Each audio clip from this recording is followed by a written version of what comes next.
সকালটা শুরু করলাম গাছের ফুল তোলা থেকে। Good morning, hi, welcome back to my new mini blog. সকাল সকাল উঠে পড়েছিলাম ছাদে, ঠাকুরের জন্য কিছু ফুল তোলার ছিল।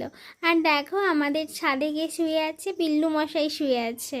তো আমার তো ফুল তোলা হয়ে গেছে। আর রান্না করেছিলাম আজকে চিচিঙ্গে মাছ দিয়ে চিংড়ি মাছ ভাজা আর পাট শাকের তরকারি। রেসিপি তো তোমাদের সাথে আমি শেয়ার করেই দিয়েছি। আমাদের গাছে না অনেক কাঁঠাল হয়েছে, তাই মা একটা কাকুকে ডেকে পাঠিয়েছিল যেন কাঁঠালগুলো পেড়ে দেয়। তো দেখো কত বড় বড় কাঁঠাল হয়েছে। কাঁঠাল খেতে কার কার ভালো লাগে বলো তো? আমার তো একদম ভালো লাগে না। দুপুরের লাঞ্চে ছিল ওই পাট শাকের তরকারি, চিচিঙ্গে দিয়ে চিংড়ি মাছ ভাজা আর ভাতটা খেয়ে দুপুরবেলা একটা টানা ঘুম দিয়েছি। বিকেলবেলায় খুব মিষ্টি খাওয়ার ক্রেভিং হচ্ছিল, তাই ফ্রিজ থেকে বের করে দুটো মিষ্টি খেয়ে নিয়েছি। সন্ধ্যাবেলায় একটু উঠে পড়েছিলাম ছাদে, নিচে এসে দেখি মা বানাচ্ছে চিকেন পকোড়া। পকোড়াগুলো যেমন বড় হয়েছে তেমন খেতেও খুব টেস্টি হয়েছে।